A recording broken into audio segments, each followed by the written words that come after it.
Oi, gente, tudo bem?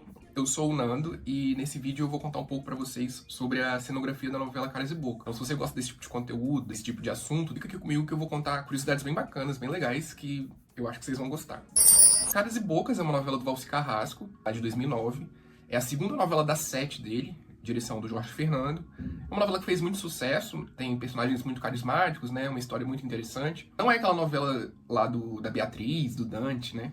Lá dos Pecados. É aquela novela que fala sobre tinta, fala um pouco sobre o mercado das artes, sobre os judeus, um pouco da cultura baiana também. E tinha um macaco, fazia as pinturas lá, personagens aí que fizeram muito sucesso na época, e é lembrado até hoje pelo público, de bordões e tal, aquela coisa toda. Aí eu não vou fazer um resumo da história, porque senão o vídeo vai ficar muito grande. Vou falar aqui um pouco mais da cenografia mesmo da novela. A novela se passava em São Paulo, como quase todas as novelas do Valci Carrasco, mas ela se dividia em um bairro pobre e um bairro rico. Caras e Bocas chegou a ter algumas gravações externas, como eles sempre costumavam fazer isso naquela época. Hoje não fazem muito, né? Hoje tá tudo concentrado ali no Projac, nos Estúdios Globo. Mas naquela época eles faziam bastante isso. Teve algumas gravações na África do Sul, ali bem nos primeiros capítulos.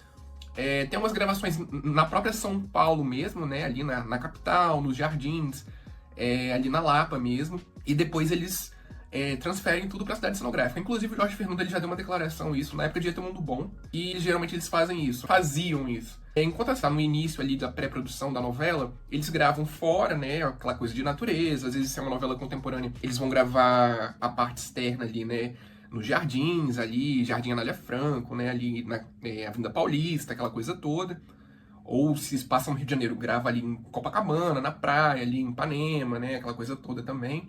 E depois, quando a cidade cenográfica está pronta, eles concentram tudo ali no Projac para não precisar ficar fazendo essas idas e vindas, que é muito caro, né? Gasta com produção, desloca equipe. Não é só duas pessoas que estão ali no diálogo, tem todo um aparato por trás, tem toda uma galera por trás, né, das câmeras. Então, fica muito custoso para eles. Então, enquanto a novela tá ali no início, eles gravam, como Caras e Bocas teve algumas cenas realmente gravadas fora, na própria São Paulo mesmo, mas depois eles vêm, concentram tudo ali no Projac dos Estúdios Globo. Caras e Bocas tem uma cidade cenográfica. Essa cidade cenográfica, ela se divide em duas. Essa cidade cenográfica, ela é colada, ligada, literalmente, tanto que você, da parte pobre, você consegue ver um pouco da parte rica, e da parte rica você consegue ver um pouco da parte pobre. E as novelas do Valci tem muito disso também, né? Os personagens ricos, eles transitam na parte pobre, e os personagens pobres, eles transitam na parte rica. Então, fica tudo meio que no mesmo bolo ali. Mas não é uma novela que, tipo, tem duas cidades cenográficas. Não, ela tem uma, e ela se divide em duas, né? Eles meio que fatiaram assim, mas elas são ligadas, né? Os carros, eles transitam pelas duas cidades. Tô mostrando o mapa pra vocês, e essa parte aqui é a parte pobre, e essa aqui é a parte rica. Vocês conseguem ver que não tem nenhuma divisão, não tem nada separando. Se você observar bem no capítulo, quando a novela tá indo no ar, em uma você consegue ver o fundo da outra. Então, tá tudo ali no mesmo bolo. Eu vou falar nesse vídeo aqui sobre a parte pobre. Se vocês quiserem que eu fale sobre a parte rica, comenta aqui. Eu já tenho uma coisa ou outra montada, né? Tem que fazer uma reforma. Mas se vocês quiserem que eu faça, comenta aqui embaixo. Eu vou falar aqui só sobre a parte pobre. Bom, Caras e Bocas, como eu te falei, é uma novela que se passa em São Paulo. Ela meio que imita, faz referência ao bairro da Lapa. A Lapa de São Paulo. A gente tem aquela coisa, né, de achar que Lapa é só Rio de Janeiro, mas Lapa é um nome muito comum. Tem vários bairros aí no Brasil com esse nome. Mas é a Lapa de São Paulo, que é, assim, a parte pobre. A gente não pode falar muito que é pobre, pobre, pobre, porque o bom de São Paulo, que eu acho incrível, é isso. É tipo, você não precisa sair do seu bairro para você ter acesso a várias coisas. Igual, diferentemente, por exemplo, aqui na minha cidade de Vitória, né? E, às vezes eu tenho que ir para um outro lugar para ter acesso a uma outra coisa. Em São Paulo, não. Você pode estar num bairro pobre, pobre entre aspas. Eu não acho legal ficar falando essa palavra, né? Mas talvez eu vá falar durante o vídeo. Você pode estar num bairro humilde que você tem acesso a, por exemplo, comida japonesa, né? Que na época, hoje é uma febre, mas na época, em 2009, era algo mais elitizado ainda, né? Era algo que poucas pessoas tinham acesso. Você não precisa ir para um outro bairro, ali mesmo na Lapa você tem acesso. Mercadinho 24 horas, coisa que, por exemplo, aqui na minha cidade é quase impossível. Tem dois, eu acho, no máximo, estourando, assim. Lá na Lapa isso é comum, mercadinho 24 horas. Então, assim, não chega a ser tão humilde. Acho que é o que diferencia dos Jardins pra Lapa, que é onde se passa a novela, é que os Jardins ele tem as calçadas maiores, tem muito mais árvore, é mais silêncio, né? É mais tranquilidade, não tem tanta gente, né? É um pouco mais fechado, é mais restrito. E é muito engraçado que, por exemplo, quando a Globo, pelo menos essa cenógrafa, ela gosta, a cenógrafa é responsável por esse trabalho de Caras e Bocas, ela quer representar um bairro pobre, ela coloca uma ponte ou um viaduto, né? Ela também é responsável por Passione, que é uma novela também que fala lá sobre os grandes ricos, mas também fala sobre a parte pobre. Então ali onde morava a personagem da Vera Holtz, que era a Candê, tinha um viaduto também, igual tem em Caras e Bocas. Então viaduto realmente é uma coisa que dá uma sensação de muito barulho, né? São Paulo não para, então assim, é muito barulho o tempo todo, muito ruído, e ninguém gosta de ruído. Seja pobre, seja rico, ninguém gosta. Então é uma coisa muito diferente, por exemplo, você não vai ver isso num bairro rico. Você vai ver isso num bairro humilde, né? Vamos dizer assim. Mas essa é uma diferença, né, entre um pouco de um bairro para outro. Essa cidade da Lapa aqui, de Caras e Bocas e os Jardins, ela não existe. Eles pegaram uma cidade cenográfica já existente na Globo, lá no Projac, na época, reformaram, pintaram, né, colocaram mais árvores ou tiraram, deram uma atualizada. Mas a cidade ela existiu durante um período de, assim, de um ano, né, que a novela ficou no ar. Depois eles jogaram para uma outra novela e mudaram uma coisa ou outra, né, e tal, não sei o que. Por exemplo, o Bar do Gabriel, ele desandou, né, eles desfizeram um pouco dele. A Casa do Fabiano também, eles pintaram de uma outra cor quando foi para uma outra novela. Então, alguma coisa ou outra eles pegam e mudam. A Casa da Laís, por exemplo, eles acabaram com ela, levantaram uma outra construção, colocaram uma outra rua. Então, eles vão mudando a cidade conforme o próximo trabalho, né? Conforme o texto vai pedindo. Então essa cidade da Lapa, ela não existe. Ela existia lá no Projac, lá na cidade cenográfica, lá na Globo. Ela não existia, era gravado numa vila específica em São Paulo. Igual algumas novelas dos anos 80 era gravado. Era gravado numa vilazinha no Rio de Janeiro, que dava a sensação que era São Paulo. Também não era. Era gravado no Projac. Bom, então vamos começar o nosso passeio. Eu vou começar pela casa do Gabriel, né? A Casa Bar do Gabriel. Caras e Bocas é uma novela que herdou a cidade cenográfica de Ciranda de Pedra, que também era da mesma cenógrafa, né? Ambas, Ciranda de Pedra e Caras e Bocas, é pela mesma pessoa. Ciranda de Pedra era uma novela dos anos 50, então, consequentemente, tinha alguns casarões ali, tinha alguns sobrados ali dos anos 40, anos 50. Então, Caras e Bocas herdou essa cidade e deu uma atualizada, deu uma contemporaneidade, até porque a novela Caras e Bocas é uma novela atual, né? De 2009, vamos dizer assim, era naquela época que estava passando, e não era uma novela dos anos 20, anos 50, anos 30, era uma novela ali atual.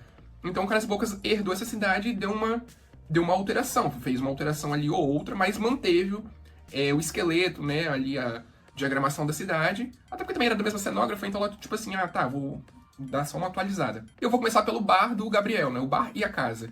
É uma construção dos anos 40, uma típica construção antiga, não é nada espelhado, megalomaníaco, não sei o que, nananã. Igual chega a ter na parte dos jardins, mas é uma construção ali dos anos 40. O Gabriel, ele era parte pobre, né? Então ele era... A casa dele, a parte de baixo era o bar, e os fundos era a cozinha, e a parte de cima era os quartos, os banheiros, né? E morava muita gente ali. Essa casa, ela é parecida com uma casa que existe em Senhora do Destino, que era a casa lá da Eleonora, da Janice e do Sebastião, né? Você vê que a tonalidade tem a mesma. Não tô falando que é igual, não é no mesmo terreno, mas é um pouco parecido, um pouco semelhante, né? Tem essa coisa de casa de vó, quintal, né? De muro baixo, grade de ferro e tal. Tem essa coisa aconchegante. Essa construção da casa do Gabriel é a que eu mais gosto, assim, de toda a cidade, né? Toda cidade tem alguma construção que me chama mais atenção. Aqui a que eu mais gosto é a casa do Gabriel. O bar, ele funcionava, só que devido ao número de cenas, tinha muitas cenas que eles recriaram o bar em estúdio.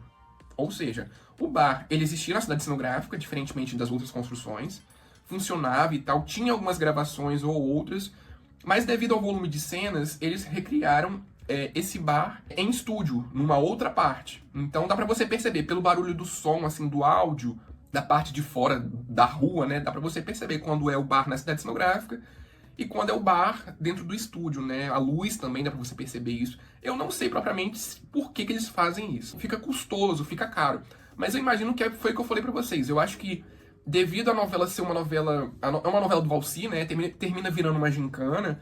A novela fez muito sucesso, a novela foi esticada. Geralmente uma novela das 7 normal naquela época, ela tinha por volta ali dos seus 185, 190 capítulos. Uma novela de alto escalão, que geralmente é a novela das 8, que isso acontece, tem ali por volta de 208, 209 capítulos. ou 227 capítulos. Caras e Bocas fez tanto sucesso, que ela foi esticada para 232 capítulos. Terminou virando uma gincana, né?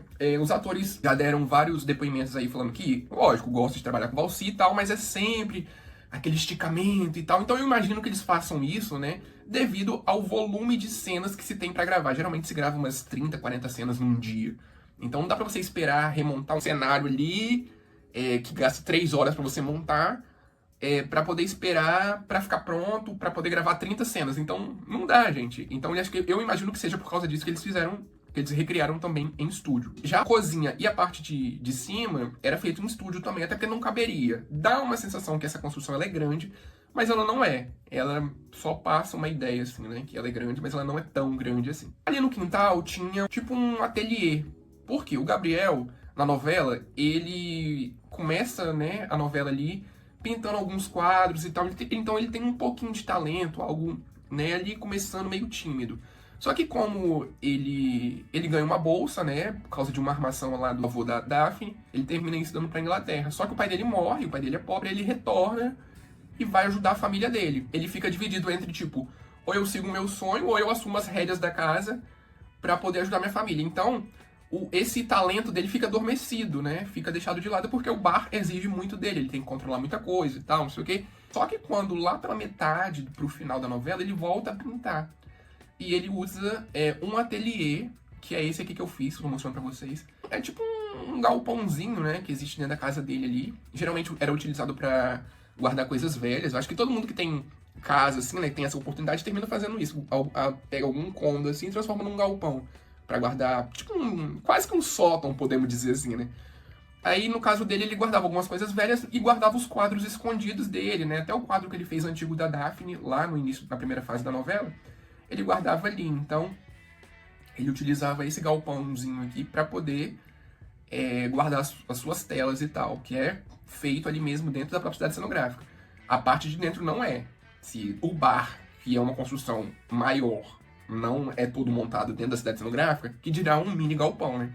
Então a parte do galpão é feita em estúdio também, mas fica ali na própria cidade cenográfica também, a parte de fora, né? A fachada ali e tal, é uma mini casinha assim, então mostrando aqui pra vocês. Do lado a gente tem algumas lojas, né? Como eu falei pra vocês, tem muito comércio, que é muito diferente, por exemplo, da parte dos jardins. A parte dos jardins já tem umas calçadas maiores, né? Tem uns comércios mais elitizados, não um comércio assim, mas algo mais luxuoso e tal. Mas aqui não, aqui tem muita papelaria, tem muito botequim, tem muito bar, tem padaria, tem lojas e tal. Então o comércio aqui ele é bem presente. Nunca foi mostrado nada dessa construção assim específico. Só algumas. Já mostrou algumas cenas da Socorro procurando o Chico pela cidade, né? Mas nunca mostrou propriamente dito não. O que seria isso aqui, algum personagem entrando ou conversando ali, né? Nunca mostrou o que é não. Do lado a gente tem uma outra construção também, que também é um comércio, nunca mostrou nada, o que poderia ser e tal, mas é meio que uma loja, assim, né? Pra não deixar um vácuo na cidade, né? A gente tem que entender que eles estão tentando mostrar uma São Paulo, e São Paulo quase que não tem muita árvore, não tem muita coisa, é muita construção, né? Conhecida como a selva de pedra, não pode ter um vácuo ali, tem que ter alguma coisa pra passar uma verdade, para as pessoas acreditarem que aquilo ali é São Paulo mesmo, que não é uma cidade cenográfica lá no Projac. Aí esse aqui é o botequim Leva e Traz. Tem algumas cenas rodadas, uma construção que sempre mostra de fundo, né? Assim, fica bem na parte principal da cidade. Tem algumas cenas rodadas, algumas confusões lá do Fabiano, com a Adenor, com a Ivonete. Então sempre tem alguma confusão ali, com eles sentados. Tem algumas cenas também da Maria Clara Gueiros, que é a mãe do Espeto. Então tem algumas cenas rodadas nesse bar aqui também. Mas é só isso, né? Nada muito aquela coisa, não. E aqui, essa construção era onde ficava exatamente a igreja de Alma Gêmea. A cidade de Alma Gêmea era aqui, a cidade de O Profeta também era aqui, Porto dos Milagres, Mulheres de Areia, Corpo Dourado, era nessa cidade aqui. Só que foi como eu falei pra vocês, né? Eles vão mudando a cidade conforme o texto vai pedindo. Então, tipo, de Alma Gêmea pro Profeta teve uma mudança até considerável. Aí pra Ciranda de Pedra eles derrubaram todas as construções e mantiveram só as ruas. E aumentaram as outras ruas também. Então, conforme o texto vai pedindo, eles vão mudando. Né? Tipo, pra Caras e Bocas eles mudaram uns detalhes também, fecharam uma rua, né, e tal, conforme o texto vai pedindo. Eles vão fazendo pequenas ou grandes alterações, né, vai depender muito. Bom, do lado a gente tem esse salão, que é um salão que foi mostrado uma vez só, o Salão Lady Laura, que era o salão que o Adenor, quando ele chega, eles, tipo assim, o Adenor ele é um personagem meio encostado, né, ele fica muito ali na inércia. Aí o Fabiano, percebendo isso, ele bota o Adelon pra trabalhar. Aí vai testando em algumas coisas, como mecânico, como entregador, aí testa ele como cabeleireiro. E ele faz maior sucesso e tal, mas depois acho que acontece alguma merda lá. Mas o salão que eles utilizam é esse salão aqui, Lady Laura. Do lado, a gente tem a pensão da Dona Josefa, que é a personagem da Carmen Verônica, né? Que tem aquela voz muito imponente, muito perceptível, né? Logo você já lembra das novelas do Silvio de Abreu que ela participava. A pensão é uma construção grande, né? Mas não preciso nem dizer que a parte de dentro era feita em estúdio porque não cabe. A cidade ela tem uma escala pequena, essa cidade, né? Ela comprimiu muita coisa. A cidade ela era grande, as novelas anteriores, mas aqui eles comprimiram algumas coisas. Então a parte de dentro ela é feita em estúdio. Toda novela do Valci sempre tem, né, uma pensão assim onde mora muita gente, né? Tipo, por exemplo, Chica da Silva tinha a pensão da Dona Bem-vinda e tinha lá os coadjuvantes, né, com histórias bem interessantes. O Cravo e a Rosa, a gente tinha ali a pensão da Prima Dalva, que tinha, né, a história do Celso e do Mudinho. Padroeira tinha uma hospedaria lá, depois eles desfizeram. O Chocolate com Pimenta tinha um hotel da Margot. Sempre acontecia alguma coisa, né? Pessoas sendo pegas no flagra, traição, muitos escândalos e tal, aquela coisa toda. A Alma Gêmea a gente tinha a pensão da Divina, que dispensa comentários, né? Era quase que uma gincana, tinha pelo menos uns 15 personagens. Muito escândalo, muita mancada, muita fofoca, muita intriga também. Aí em Caras e Bocas também, a gente tinha a pensão aqui, que acontecia várias histórias paralelas, história lá da Daphne e do Gabriel. Do lado a gente tem a casa do Fabiano, uma casa muito pequena, era uma casa maior. Eu só consegui reconhecer que essa cidade cenográfica era de O Profeta e Ciranda de Pedra por causa dessa construção, porque essa construção aqui ela era a casa do seu Francisco, que era o Mauro Mendonça lá em O Profeta, que era um centro espírita. E é a única construção que eles mantiveram metade dela. Vocês estão vendo que a construção ela era assim, e aqui eles fatiaram ela, né? Eu só consegui reconhecer por causa dessa construção. Eu falei, eu acho que eu já conheço esse lugar aqui. E aqui era a casa do Fabiano. Não preciso nem dizer também que a parte de dentro era feita em estúdio, né? Você vê que a casa é bem pequena, e quando mostrava a parte de dentro era algo bem, assim, ele era pobre, trabalhador, humilde e tal, aquela coisa toda, mas era algo... A casa dele era grande, né? Tipo, tinha umas colunas, tinha uns vãos, assim, e tal. Então não caberia nunca que caberia aqui na própria cidade cenográfica. Por isso que eles fazem em estúdio. E é uma casa, assim, modesta, né? A parte de fora, assim. Essas construções, elas são muito parecidas com as construções do Bexiga, que é um bairro paulistano também, que tem muito comércio também. É um bairro... classe média rica, pode dizer assim, né? Mas é um bar que tem bastante comércio, tem muito restaurante, tem muito barzinho, assim, e tal. Então é bem legal esse bairro e é muito parecido com essas construções lá do Bexiga também. E aqui que é a casa do Fabiano, a casa da Ivonete, o núcleo dos baianos, supostamente moravam, vamos dizer assim. Tem bastante cenas deles. O Fabiano é um personagem que ele cresceu muito durante a novela, fez muito sucesso desde o início, na verdade, né? Com a chegada da Ivonete, ele torna uma proporção maior. E tinha muitas cenas aqui na fachada. A Ivonete utilizava o carro do Fabiano para poder trair ele. E várias confusões aconteciam nesse núcleo. E eles utilizavam bastante a fachada. Sempre tinham bastante cenas rodadas em frente à fachada dessa casa. Essa construção aqui do lado, eles não falam muito bem o que é, né? Não é muito bem definido. Mas é da novela anterior, Ciranda de Pedra. Em Ciranda de Pedra era um ateliê lá, né? Era uma fábrica lá de roupa. E aqui eles mantiveram, mas não fala muito bem o que é. Deve ser alguma fábrica abandonada, né? Tem muito, em São Paulo tem muito dessas coisas de tijolinho inglês, né? São Paulo viveu o apogeu, a era da industrialização. E em alguns bairros ainda se mantêm. Esses bairros mais tradicionais, mais antigos, eles se mantêm. Mas não fala o que é, não. E do lado a gente tem tipo uma fábrica também, com os exaustores. Tititi também tem isso, o mesmo cenógrafo que também trabalha em Caras e Bocas, também trabalha em Tititi. E na parte pobre também tem, ali no subúrbio, tem essa parte de exaustores, de fábrica. Então eles sempre colocam assim, anexo para poder demonstrar que estamos falando de um bairro suburbano. Aí a gente tem o viaduto que eu falei para vocês. Ele foi construído mesmo... óbvio, né, de fibra e tal, não um viaduto de verdade, mas ele não é uma computação gráfica igual, por exemplo, tem Passione. Em Passione, a cidade mesmo, ela tem um croma enorme, mas quando a novela vai ao ar, o capítulo, eles projetam um viaduto.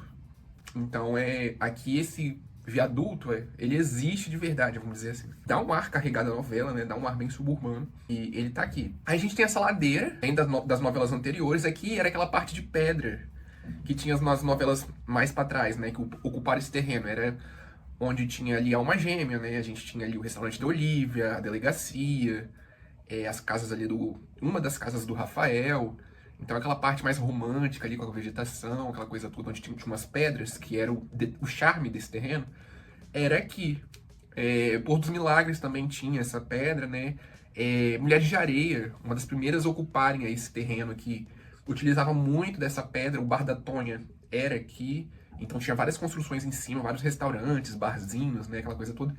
Então, em Mulheres de Areia era isso. Aí aqui eles emendaram.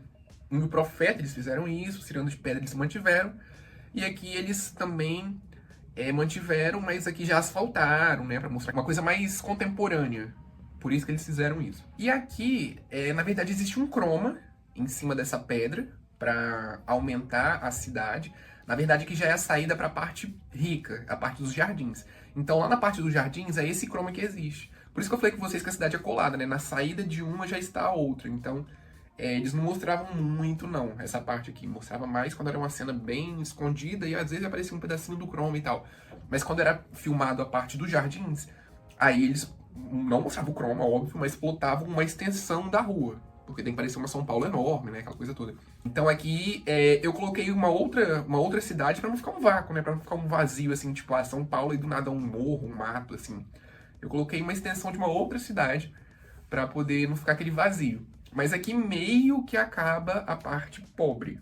É a continuação da parte rica, mas meio que acaba a parte pobre. Aí do lado a gente tem essas construções.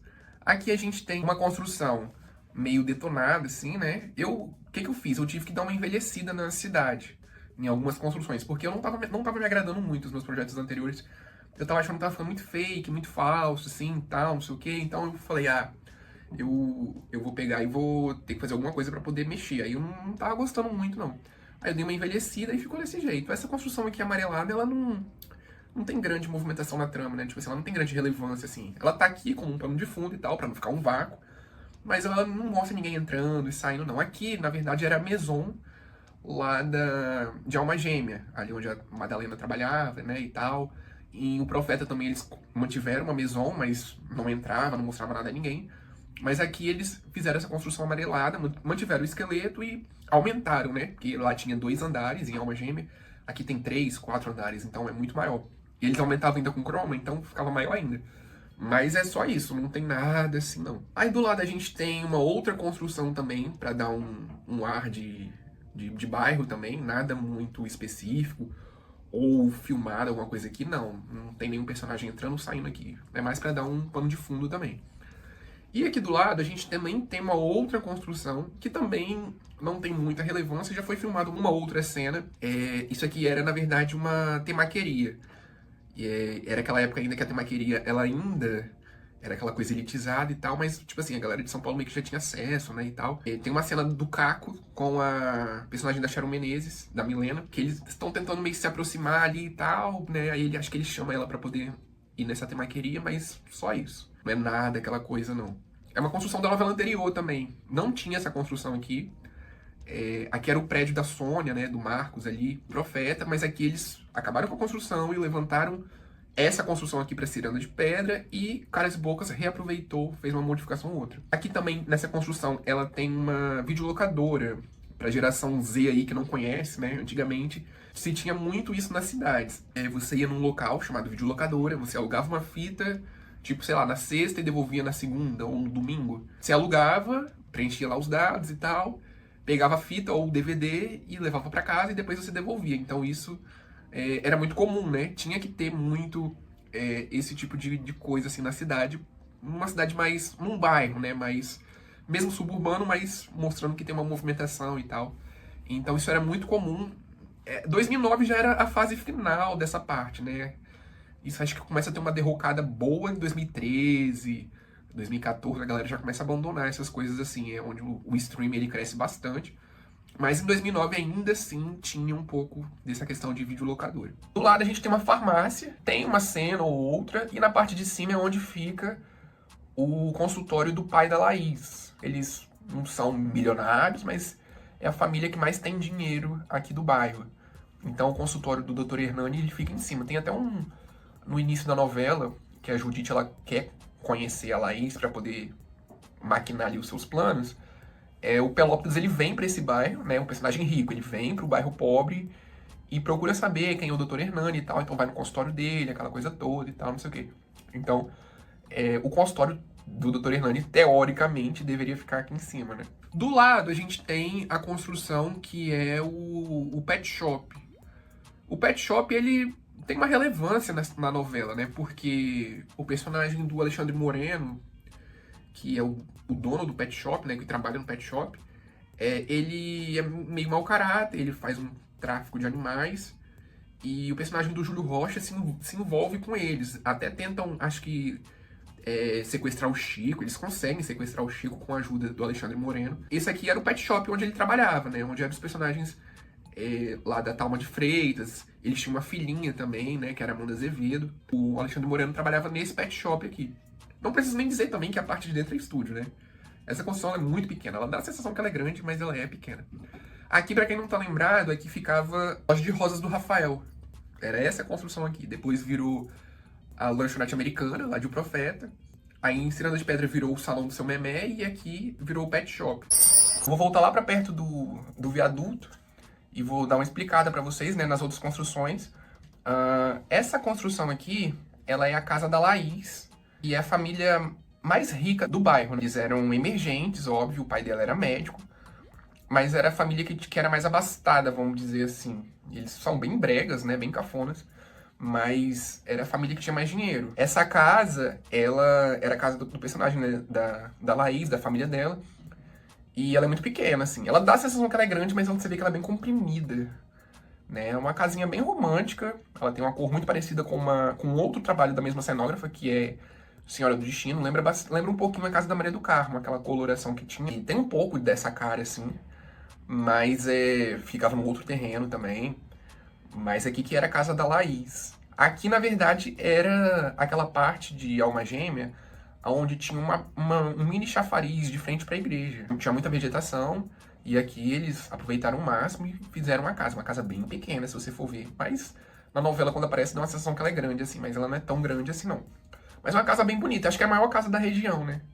É uma casa bem, bem charmosa, assim, gostei. Eu gostei do resultado final, acho que bem legal. Achei bem charmosinho, assim. Eu achei o resultado bem satisfatório, eu gostei. Do lado a gente tem a borracharia, um prédio que também ficava nessa parte, né? Do lado aqui da casa da Laís. E é onde o Adenor e o personagem do Diego Cristo trabalha. Tem um plot lá por volta do capítulo 100, eu acho, ou 120, eu não tô lembrado. Quando as joias da Daphne ficam dentro de um pneu, aí todo mundo vai atrás de um pneu, aí o Chico aparece dirigindo um carro. Esse cenário ele é bastante revisitado. É um cenário bem pequeno também, né? Mas a novela ela tem que parecer. Ela não tem que ser. Ela tem que parecer. Então ela parece ser um tamanho ok. E em cima da borracharia fica a padaria. Em Ciranda de Pedra também era uma padaria. Mas aqui eles aproveitaram também. E era onde o Anselmo ele começa a trabalhar. Tem até um plot também quando o Chico ele exige um bolo da Bianca. E a Bianca compra um bolo aqui. Ela vai comprando vários bolos, né? Acho que o Denis também compra um bolo pro Chico também. Tem uma história assim, porque Caras e Bocas é muito, muito assunto. É uma novela que acontece muita coisa, muita dinâmica. E tem muito tempo que eu não assisti, então eu não lembro de detalhes assim e tal. Aqui em cima da borracharia é a padaria. É um prédio bem vistoso, né? Você consegue ver ele de uns pontos consideráveis da cidade. Eu acho ele bem legal, assim. Bom, aí aqui do lado a gente vai pra igreja. Essa igreja, ela foi inspirada numa que existe na vida real. Ela fica na Lapa. Tô mostrando foto pra vocês. Essa é a igreja original. E essa é a igreja que existia na cidade cenográfica. Tem uma peculiaridade bem legal dessa igreja, porque geralmente, quando a Globo fazia igrejas nas cidades cenográficas, as igrejas eram uma das poucas construções que tinha interior, até pela questão da acústica, aquela questão assim de iluminação, dos vitrais e tal, não sei o quê. Aqui em Caras e Bocas, não. O que eles fizeram? Eles construíram só a fachada da igreja, e quando mostrava a parte de dentro, mostrava a parte de dentro daquela igreja multiuso. Inclusive tem até um vídeo meu aqui, eu vou deixar aqui no card pra vocês, aqui embaixo, falando sobre a igreja multiuso do Projac, né, que ela foi criada em 2005, justamente para atender essa finalidade dos casamentos, né? A Globo tem muita novela e as novelas têm muitos casamentos. Mas aqui em Caras e Bocas eles fizeram diferente. Ao invés deles construir uma igreja de verdade dentro da própria igreja na cidade cenográfica, não, eles só utilizavam a fachada e quando mostrava a parte de dentro, né, ali o altar, o tapete vermelho, os bancos, né, a igreja toda florida ali e tal, eles filmavam a parte interna da igreja multiuso. Aquela igreja lá que a Globo sempre usa, que fica dentro do próprio Projac também, que fica até próximo desse terreno de Caraíbas. Aí é isso, a parte de dentro não era dentro da igreja, igual eles faziam. Quem não tá se familiarizando, a casa da Agnes ficava exatamente aqui onde fica essa igreja. A parte esquerda da igreja já é a parte rica, é onde ali fica o prédio da Judite, onde fica ali a galeria da Daphne. Então por isso que eu falei pra vocês, as cidades elas são coladas, né? Então exatamente do lado, sem 1 milímetro de diferença, exatamente do lado da igreja fica o prédio da Judite, onde ela mora. Aí do outro lado da igreja, algumas casas, e uma dessas casas é a casa do Denis. Aqui, onde tem essas casas, que tem a escada, aqui era aquela ruazinha, uma colina que dava lá pra casa do Rafael, dava ali pra igreja de Mulheres de Areia, a casa do Félix Guerreiro, também de Porto dos Milagres. Você tinha uma rua aqui, esse morrinho, você tinha que subir esse morrinho aqui. O acesso era por aqui. Mas em Um Profeta, eles fecharam, inclusive tem até o meu vídeo aqui de Um Profeta, eu já fiz, vou deixar também aqui no card pra vocês. Eles fecharam essa rua e fizeram essa escada aqui, que tá aqui até Caras e Bocas, né? Ela se manteve aqui e essa escada dá acesso à casa do Denis. Então a casa do Denis é a última lá em cima. Do lado, né, fica aqui, tem o bar do Gabriel e tem do outro lado aqui tem algumas casas assim. Tem essa escada e tal, e tem essas casas. Eu não gosto muito dessa construção, não. Eu acho uma construção meio estranha, meio abaulada, assim e tal. Até que a casa do Denis, eu acho ela até ok. Tem uns vitrais, uma escada assim, legal. Eu acho maneiro. A parte de dentro eu acho mais interessante do que a parte de fora, pela primeira vez, né? Geralmente eu gosto das cidades, das ruas, das fachadas, né? Tanto que eu monto em 3D e mostro pra vocês. Mas eu acho a casa do Denis, a parte interna, muito mais interessante do que a parte de fora. Eu não curto muito, não. Não é muito pré-definida, então eu não acho muito, assim, aquela coisa toda. Mas é legal. Tá aí, né? Um tipo de construção que tá aí. Aí embaixo tem muita vegetação em volta, né? E do lado fica a parte da casa do bar do Gabriel. Então mora meio que todo mundo perto, vamos dizer assim, né? Todo mundo junto.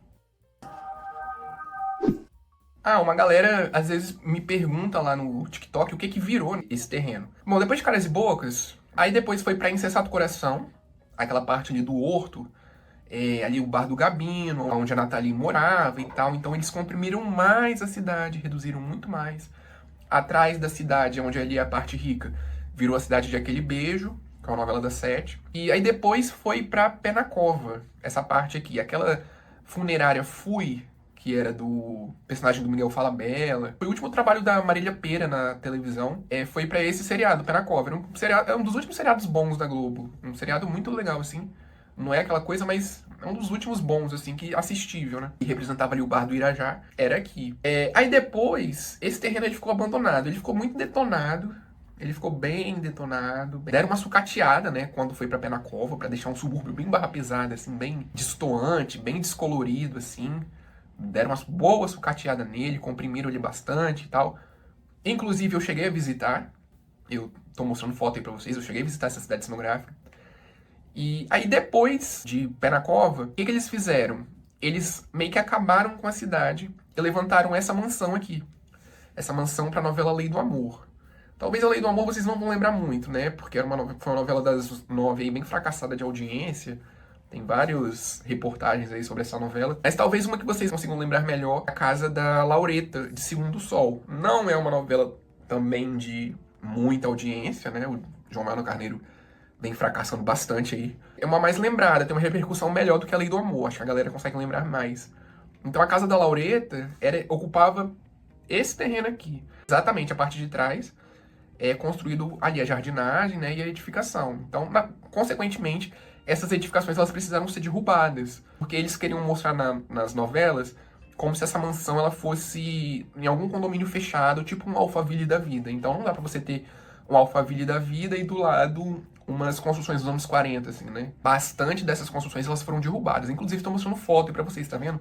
Que só mantiveram a rua e as construções em volta foram derrubadas. Então, terminou virando a casa de Além do Amor e a casa pra Laureta em Segundo Sol. Eu acho que a última que usou essa cidade, essa mansão, foi a novela Elas por Elas, um remake aí também, que de pouca repercussão, muito fracassado, né? Mas eu sei que eu cheguei a dar uma olhada e sei que foi utilizada para Elas por Elas. E vai continuar um bom tempo, né? A Globo ela tá vivendo novos tempos, não tá se desfazendo mais dos seus cenários como antigamente, e alguns até estão pegando fogo. Então tá cada vez mais difícil pegar uma cidade cenográfica e refazê-la todinha, né? Derrubar tudo e levantar do nada. Essa mansão aí já tem quase 10 anos que ela tá no mesmo lugar. Praticamente, ano que vem ela vai fazer 10 anos. Então, cada vez mais eles estão deixando, né, os cenários em pé para não ter que gastar, né? A Globo, ela vive uma nova diretriz, ela vive um novo conceito, vivendo uma nova dinâmica, então eles não estão gastando muito com questão de cenário. Uma coisa legal de falar pra vocês, e por isso eu vou merecer o like de vocês, vou merecer a curtida, o comentário de vocês, porque só eu que trago essas informações. Tem a galera que ama essas curiosidades, então é uma troca, né? Vocês me ajudam me dando um like, né? Comentando aqui o que vocês acharam e eu trago mais informações pra vocês. É que essa cidade ela foi usada em Amor à Vida, a parte ali da 25 de março. Por quê? Depois de Penacova, essa cidade ela foi um pouco desativada, devido a ela ter ficado muito detonada, né? Eu falei pra vocês. Aí ficou sendo usada para alguns pequenos programas, né? Pequenas cenas, pequenos detalhes, igual o Boogie Woogie chegou a usar para alguns atropelamentos aqui, né? Essa cidade. A Avenida Brasil também, né? Deu uma usada também ali a Casa do Santiago, que era o vilão, interpretado pelo Juca de Oliveira. Era aqui também, nessa cidade. Mas aí depois de Penacova ficou usando para pequenos programas, assim, pequenas coisas. Vamos gravar uma cena aqui e tal. Aí ela tinha essa cidade que ela estava desativada. Aí as cenas de Amor à Vida lá da 25 de março era gravado aqui. As cenas do Félix. Não tô falando as cenas iniciais da Márcia. Que a Elizabeth Savala, ela chegou, né, ir para São Paulo, fazer algumas gravações, né, ali na 25 de março, embaixo do viaduto do Chá. Mas isso foi no início da novela, foi o que eu falei para vocês. Quando a novela tá ali em pré-produção, não estreou ainda, eles fazem as viagens e vão lá gravar em locais específicos, tipo São Paulo, por exemplo. Depois que a novela tá no ar, a novela é um trem, é uma gincana, 35 cenas por dia, ninguém tem tempo pra mais nada, entendeu? Então eles terminam gravando ali dentro do próprio Projac mesmo. E aquelas cenas do Félix, que fez muito sucesso na época, foi o auge, assim, né? Tanto que ele se tornou o protagonista da novela. E aquelas cenas que o Félix solta franga, que vende hot dog, que faz muito sucesso, que não sei o quê, né? Que ajuda a Márcia a dar uma crescida no negócio dela. Aquelas cenas é gravada exatamente nessa cidade cenográfica. Nessa parte aqui, atrás da casa da Laís e de frente aqui a casa do Fabiano, de frente à pensão. Dá um like aí, comenta o que vocês acham, né? São pequenos detalhes que quase ninguém sabe. Eu acho que ninguém sabia disso. Só quem é muito fã mesmo repara nisso. E não é um detalhe que tá muito à mostra, assim, né? Um detalhe pequeno, assim, que só eu consigo aqui trazer pra vocês. Então, dá um like aí e mostre que vocês gostaram. Bom, eu espero que vocês tenham gostado. Espero que eu tenha me feito entender. Se vocês tiverem alguma dúvida, pode colocar aqui embaixo. Ficou um vídeo meio longo, assim, né? Mas algumas pessoas até falam comigo, você tem que fazer um vídeo mais curto. Não dá. Não dá pra eu fazer um vídeo curto. Eu não posso pular todas as edificações. Tem que comentar uma a uma. O que era, o que virou, como é que tá diagramado, como é que funciona e tal. Então, assim, eu tento deixar o vídeo menor possível, tento dar uma acelerada em alguma coisa, mas não dá pra eu cortar tudo. Eu espero que vocês tenham gostado. Se vocês tiverem alguma dúvida, alguma coisa, pode falar aqui embaixo, que eu vou estar prontamente a atender vocês. E espero vocês no próximo vídeo, vem bastante coisa legal aí. Eu espero vocês nos próximos vídeos aí de cenografia de novela.